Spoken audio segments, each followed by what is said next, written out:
Hello and welcome to Let's Play Oblivion. What's part 2 for me and probably part 6 or 7 for you. I always try and record in hour-long segments so that I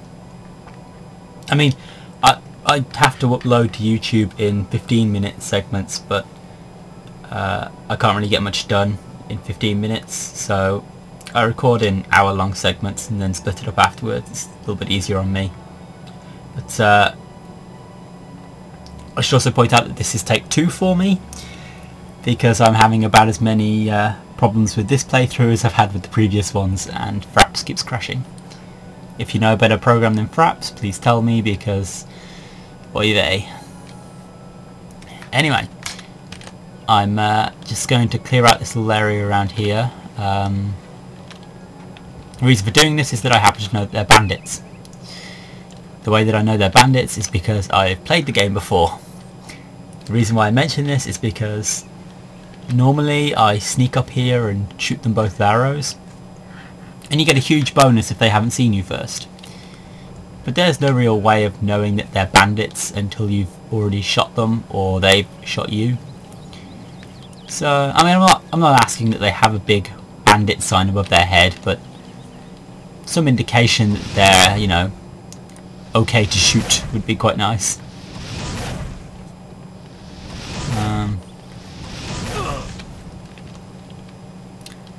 And considering my skill at aiming fireballs, I think this whole magic playthrough thing is going to be hilarious for you. The only thing I can do is what I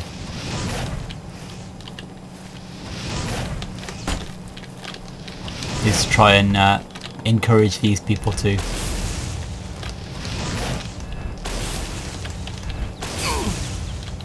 oh, well, didn't need to do it that time. One of my favourite tricks when I can't quite hit anybody with a magic spell is to run up to them so that they pull their sword and then run away and shoot them with arrows. Because I'm a very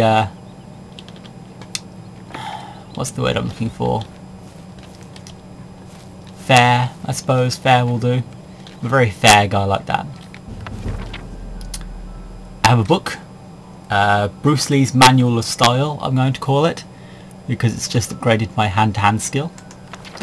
I'll take it anyway, because books are usually quite worth quite a bit of cash, which, considering I've never ever seen anybody read, is well, it's fine by me because I'm selling. Now, there's something I want to show you, because I mentioned last time that I think that Bethesda are amazing at telling little bits of stories without actually having any dialogue. If you remember that there was an archer here, if you move over here, you can see there's an apple with a collection of arrows all around it. Obviously, it's the kind of thing that you probably might not have noticed the first time you played, but it's supposed to show that obviously the guy had been practicing his shots, and more importantly was not really that good at it. It's the kind of thing that Bethesda do a lot. It's sorry for all these coughs, I do apologise. Bethesda do it a lot because it's kind of funny and it's a nice little thing to find, I suppose. It doesn't really have any impact on the story, but I'm not complaining. Now, my next stop, I'll just show you the journal. I have this journal, which, if I go here, it will tell me all about my quest that I was supposed to be doing. If I click on my map, it will, where is it? There we go. It will tell me that I should be going to Wayne Priory to give this amulet to Jeffrey. I have to give this amulet to Jeff. You'll see these little other things. The white ones mean I can't instantly teleport there. And at the moment, most of these white ones are downloadable content. Some of which I have never seen. Some of which I have.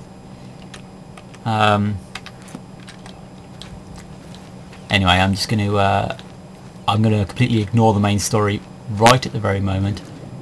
I know I said I would do the main story, and I promise you that I will.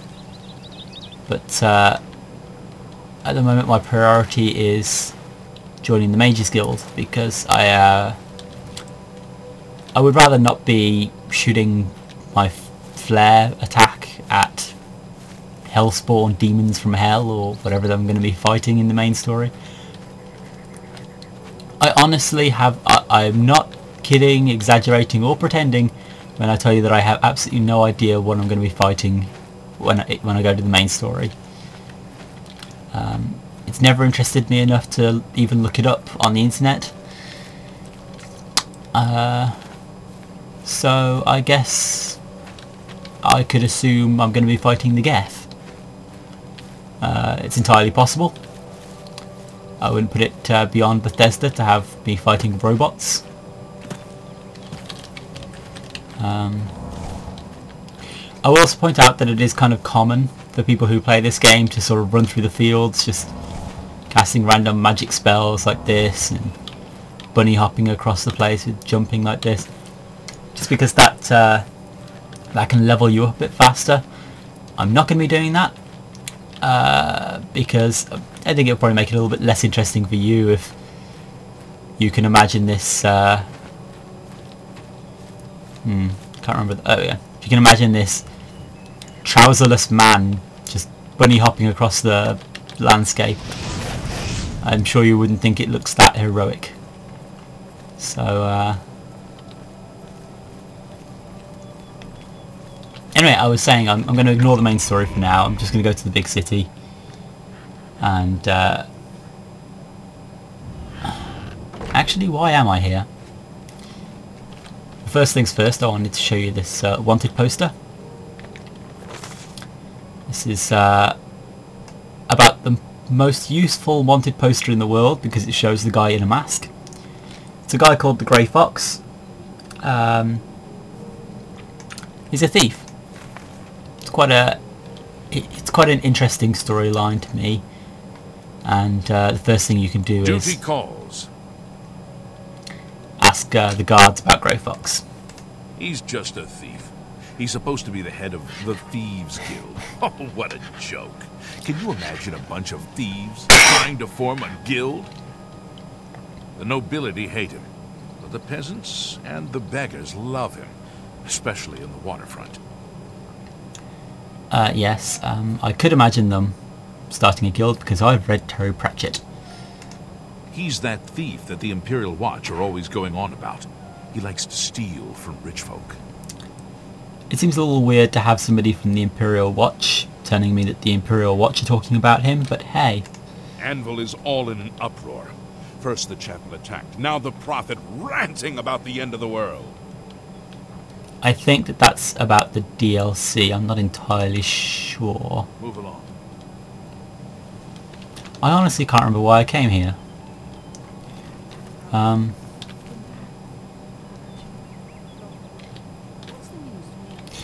know what I might do. I might ask about the thieves. Yeah. Ask about the Mages Guild. That's what I meant to ask about. I supply many fine city merchants with goods, all sorts of things. Whatever I can buy cheap and sell dear. I mean, you could talk to practically anybody in the game. There's a Can I beg a favor of you? I suppose I have a moment. What is it? There is something that a lot of people find annoying about this game is that they have different voice actors performing the same lines, which seems a little wasteful, but...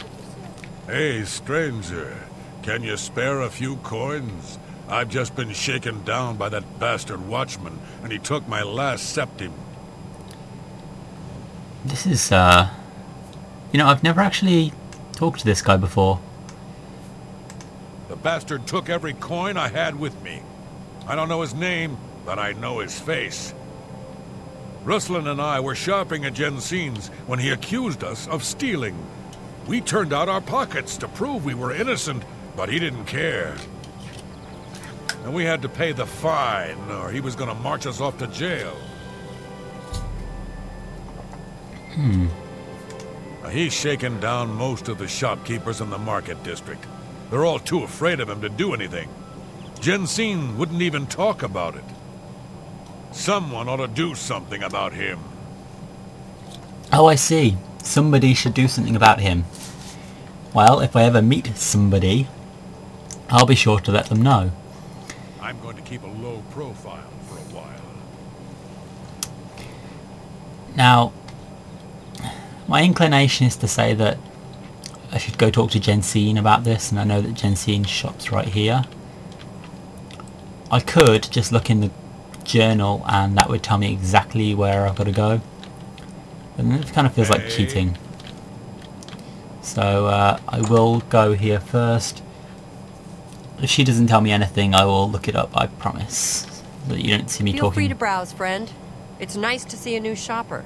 I was afraid I lost any hope of new business ever since Thorinir opened up. You don't wanna, let's see what happens. Who told you that? 2 of your customers told me? I only talked to 1. Never mind. Rustlin and Laranc. Those idiots don't know when to stay quiet. Look, I'm not telling you anything, stranger. I don't trust you. Oh, this is fantastic. You all get to see the persuasion minigame. This is just indescribably bad.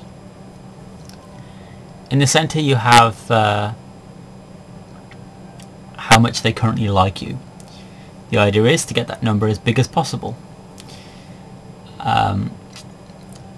There are 4 options: admire, joke, coerce and boost.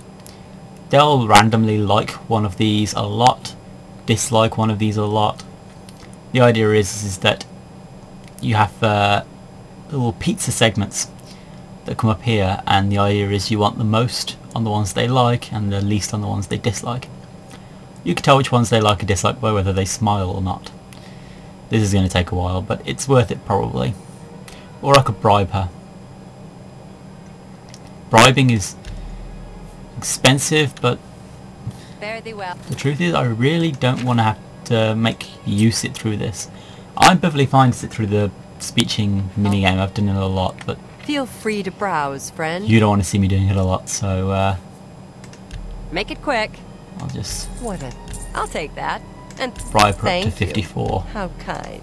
Who told you that? Yes, 2 of your customers. Rustlin and Laranc. Skip that. Who told you that? Hello? I don't know what you're talking about. Get out of my shop. Feel free to... She's just so mean to me, and now all of a sudden she's all friendly. Alright.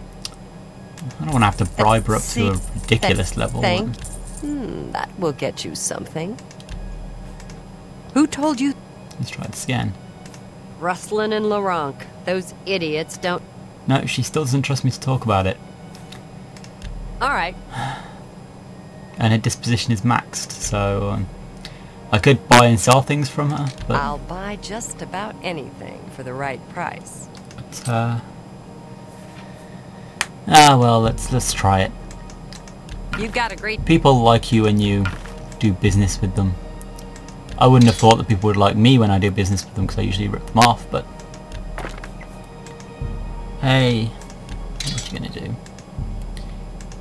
Down here is how much money she has. This never goes down.